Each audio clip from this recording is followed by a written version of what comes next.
Nagsimula ang US at Iran ng negosasyon sa pinakamataas na antas, pinayagan mismo ng leader ng Iran na si Mojtaba Khamenei. Pumayag ang Iran na itigil ang digmaan, ngunit mahigpit ang mga kondisyon ng tigil putukan. Gusto rin ni Trump na makisali sa pamamahala ng Iran pagkatapos ng digmaan.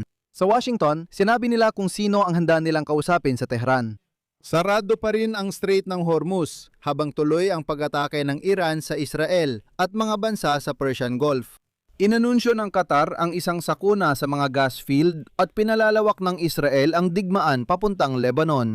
Habang inihahanda ng Estados Unidos ang operasyong panlupa para sa pagsalakay sa Iran, naghayag ang Saudi Arabia at Emirates ng kahandaang sumali sa digmaan. Ito ang Morning News Digest para maging updated kayo sa lahat ng nangyayari. Sa episode na ito, bibigyan natin ng buod ang mga nangyari sa huling 2 araw ng gitnang silangan.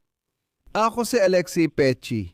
Talakayin natin ang paksang ito, pero bago magsimula, hinihiling ko ang inyong suporta sa channel sa pamamagitan ng subscription, donasyon o sponsorship sa YouTube. Lahat ng mga link at detalye ay nasa description ng video na ito. Lubos akong magpapasalamat sa anumang suporta mula sa inyo. Gawin niyo ito sa dulo ng episode kung naging interesante at kapakipakinabang para sa inyo. Mag-subscribe din kayo sa aking Telegram channel na Pecci News. Makikita rin ang link sa description ng video kung saan kami naglalatala ng mga agarang balita.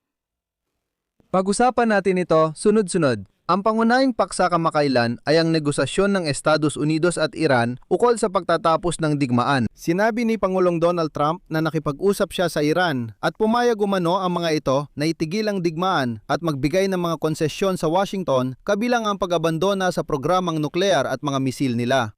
Pinabulaanan ng mga Iranian ang negosasyon at sinabing ang mga pahayag ni Trump ay bahagi lang ng operasyong pang-impormasyon at psikolohikal. Kasabay nito, nagwakas noong nakaraang araw ang 48 oras na ultimatum na ibinigay ni Trump sa Tehran kung saan nagbanta siya ng mga pag-atake sa enerhiyang infrastruktura ng bansa.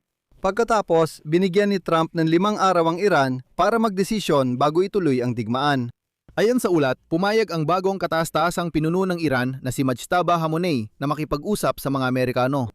Министр иностранных дел Ирана. Nagpadala si Bas Araghchi ng lihim na mensahe kay espesyal na sugo ni Trump, Stephen Witkoff, na nagsabing may pahintulot at basbas kami mula sa pinakamataas na pinuno na si Mojtaba.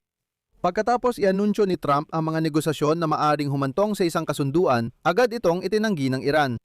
Gayunpaman, ang pag-uusap sa telepono sa pagitan ng ministro ng Iran at ni Witkoff ay nagpakita ng ibang mga pangyayari. Kinumpirma ng isang opisyal ng Iran na siya ang pumalit sa yumaong ama at binigyan diin na inaprubahan ang pagtatapos ng kwentong ito kung matutupad ang kanilang mga kondisyon. Patuloy pa rin ang pag-atake ng magkabilang panid. Marso 24 isinulat ng mga media ng Iran na inatake ng Estados Unidos at Israel ang infrastruktura ng enerhiya ng Iran sa lalawigan ng Isfahan at sa timog kanlurang lungsod ng Hamshir. Bilang tugon, nagpakawala ang Iran ng panibagong serye ng mga pag-atake ng missile sa Israel. Hindi pa rin humuhupa ang tensyon ng digmaan. Sa kabila ng sinasabing ipinagpaliban ni Pangulong Donald Trump ng Estados Unidos ang mga pag-atake sa sistema ng enerhiya ng Islamikong Republika dahil umano sa naging produktibong pag-uusap nila ng mga opisyal ng Iran. Ayon sa ilang opisyal ng Israel na ayaw magpakilala, naniniwala silang pursigido si Pangulong Trump sa kasunduang pangkapayapaan. Ngunit mababa ang tsansang pumayag ang Iran sa hinihingi ng Washington. Bagamat tiyak ni Trump na ayon sa plano ang lahat.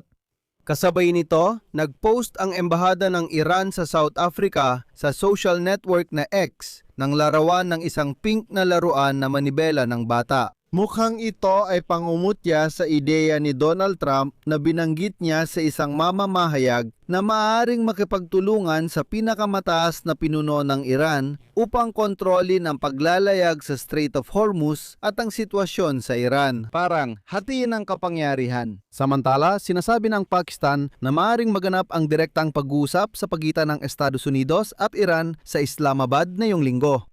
Inasahang makikipagkita ngayong linggo sa mga opisyal ng Iran sa Islamabad sina US Pangalawang Pangulo J.D. Vance, espesyal na sugo Stephen Witkoff at manugang ni Trump na si Jared Kushner matapos ang tawag ni Donald Trump kay punong kumander ng sandatahang lakas ng Pakistan, Asim Hussain.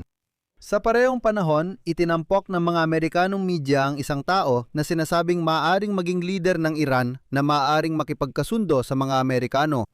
Si Muhammad Baghir Ghalibaf ang tagapagsalita ng parlamento ng Iran.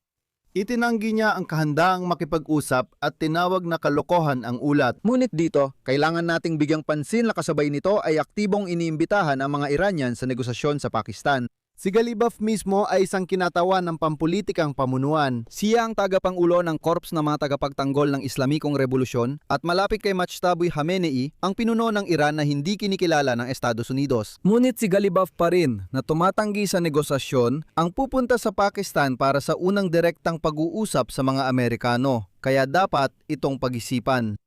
Patuloy na nagpapakawala ng missile at drone ng Iran papunta sa mga monarkiya sa Golpo at base militar ng Amerika. Apektado rin ang mga teritoryo ng Israel. Bilang tugon, binobomba ng Israel at US ang teritoryo ng Iran at pinapaputukan na rin ang mga posisyon ng kanilang mga kaalyado sa Iraq. 15 na mandirigma ng pro-Iranian na milisya ng Puwersa ng Pambansang Mobilisasyon ang nasawi sa panahon ng airstrike ng mga Israeli at Amerikano sa lalawigan ng Anbar. Bilang ganti, nagpapalipad sila ng mga drone papunta sa Iraqi Kurdistan na tila nagbubukas ng bagong front ng digmaan sa Iraq kapag umabot na ito sa digmaan laban sa mga proxy forces ng Iran. Tungkol naman sa Strait of Hormuz, ang pangunahing daluyan ng langis, nananatili itong epektibong nakasara. May mga barkong regular nang dumadaan dito ayon sa kasunduan sa Iran. Nagsimula na ring maningil ang Tehran sa pagdaan ng mga barko. Diretsahang kumikita sila ng malaking pera dito at malamang ay hindi na nila basta-basta bibitawan ang ganitong pagkakakitaan. Hindi pa kayang ganap na i-unblock ng Estados Unidos ang kipot. Patuloy pa rin pumapalaot sa dagat ang mga tanker ng Iran at patuloy nilang ine-export ang langis papuntang Asya ng walang abala. Mas kaunti nga lang ang dami pero tuloy pa rin. Ganito ang ginagawa ng mga Amerikano at parang hindi nila ito nakikita. Patuloy pa rin nagbebenta ng langis ang Iran. Kasabay nito, nagkasundo na ang India at Sina sa Tehran. Kagabi lang, dumating na rin ang unang barkong Tsino. Payapang dumaan ito sa Strait of Hormuz. Ibig sabihin nito na ipapatupad ng Iran ang kanilang plano. Pinapapadaan lang nila sa kipot ang mga barko at tanker na galing sa mga kaalyadong bansa. Yung hindi kaalyado, kailangan lang magbayad ng bayarin sa pagdaan para makadaan sa kipot. Kaya mahirap talagang isipin. Hindi agad susuko ang Iran sa ideyang ito ng madaling pera. Patuloy ang pagdating ng magkakasalungat na impormasyon tungkol sa posibleng paglusob sa lupa ng US sa Iran. Ayon sa Marines ng Amerika na dinadala roon, itinanggi ni na Washington at Trump ang planong lusubin ang Iran. Sabi ng mga Iranian, handa silang lumaban sa lupa. Sa ngayon, alam na may humigit kumulang 7,500 na mga Marines na darating sa reyon sa loob ng ilang araw sakay ng ilang barko. Mula sa 3 Amerikanong unit ng desanteng hukbo, ang grupo ng USS Tripoli ay inilipat mula sa rehiyong Asia-Pasipiko. Samantalang ang mga tauhan na nakatalaga sa 3 barko ng grupo ng pang-eskortang barko ng USS Boxer na nakabase sa California ay napaagang tinawag mula sa bakasyon upang magtungo sa gitnang silangan. 3 unit ng mga marino. Katulad din ang katangian, papunta na rin sila. Sa rehiyong ito, mas napag-uusapan ang posibilidad na sakupin ng Amerikano ang isla ng Hark, na siyang nagbibigay ng 70% ng export ng langis ng Iran. Ang pinakamakapangyarihang bansa sa Persian Gulf, ang Saudi Arabia at ang United Arab Emirates ay nagsimulang maghanda para sumali sa digmaang Amerikano-Israel laban sa Iran. Ayon sa mga opisyal ng mga bansang ito, magkakaroon ng pag-ataking militar sa Iran kung sasalakayin ng Tehran ang mahalagang infrastruktura ng mga bansa sa riyon, lalo na ang mga planta ng kuryente at supply ng tubig. Samantala, handa ang Israel na ilagay sa ilalim ng kanilang kontrol militar ang bahagi ng teritoryo ng Lebanon upang hindi payagan ang pagbabalik sa timog ng Lebanon. Про-иранской Хизбаллы. Hinimok ng Pransya ang Israel na huwag palawakin ang operasyong militar sa Timog Lebanon dahil sa makataong dahilan at nag-aalala ang mga Pranses tungkol dito na ito ay magdudulot ng mas malawakang paglikas ng mga tao at ng panibagong alon ng mga refugee papuntang Europa. Dahil sa pambobomba ng Israel, kalahating milyong Lebanese ang napilitang lumikas sa kanilang tahanan. Ayon sa Israel, balak nilang sakupin ang 30 kilometrong buffer zone sa Timog Lebanon mula sa hangganan. Ang pag-atake ng Iran sa mga gas facility ng Qatar sa industrial zone ng Ras Laffan ay nagdulot ng malaking pinsala. Nagdeklara ng force majeure ang Qatar sa kanilang mga planta ng gas. Apektado nito ang kanilang mga kontrata sa Italia, Belgium, South Korea at China. Ayon sa mga opisyal ng Qatar, ang pagkukumpuni ng mga pasilidad ng gas, maaaring tumagal ito ng hanggang 35 taon at mangangailangan ng hindi bababa sa 26 na bilyong dolyar. Estados Unidos ng Amerika. Kamakailan, inihayag na tanging puwersa ng Amerika ang tumama sa Iran sa mahigit 9,000 target. Ayon sa datos ng pulang gas supply ng Iran o katulad ng pulang cruise sa atin, ang mga pambubomba ng Israel at Amerika ay nagdulot ng pagkasira o pagkakapinsala. 82,000 na gusali ng sibilyan ang naapektuhan sa teritoryo ng Iran, kabilang na ang 62,000 na mga bahay, 281 na pasilidad medikal, 478 na paaralan, at 17 na sentro ng serbisyo para sa mga emerhensa. Siyempre, hindi kasama sa estadistikang ito ang mga pasilidad at base militar. Pero dapat ding bigyang pansin ng impormasyong ito ay inilalabas ng mga ahensiyang nagtatrabaho sa Tehran na nangangahulugang dapat itong tingnan ng may reserbasyon.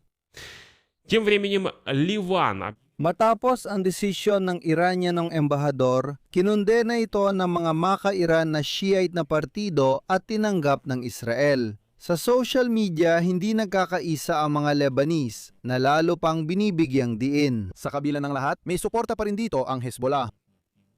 Ngayon, nasa mahirap na posisyon ang mga otoridad ng Lebanon dahil hindi na naniniwala ang Israel sa kanila sa Beirut.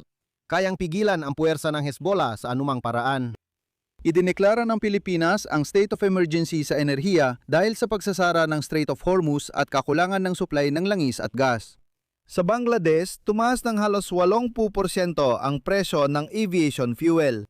Sinimulan ng Japan ang negosasyon sa Iran upang payagan ang mga oil tanker nila na dumaan sa Strait of Hormuz. Nakipagkasundo na ang Sina at India kaya nakakalusot na ang kanilang mga tanker sa Strait of Hormuz. Narito ang guad ng pangunahing balita sa gitnang silangan ngayong Miyerkules ng umaga. Pakilike at suportahan ito sa pamamagitan ng pagkomento. Kung gusto ninyong suportahan ang YouTube channel, pwede kayong mag-donate, mag-subscribe o maging sponsor. Nasa description ng video na ito ang lahat ng link at detalye kung paano ito gawin. Yun lang po, ingatan ninyo ang inyong sarili, paalam sa lahat.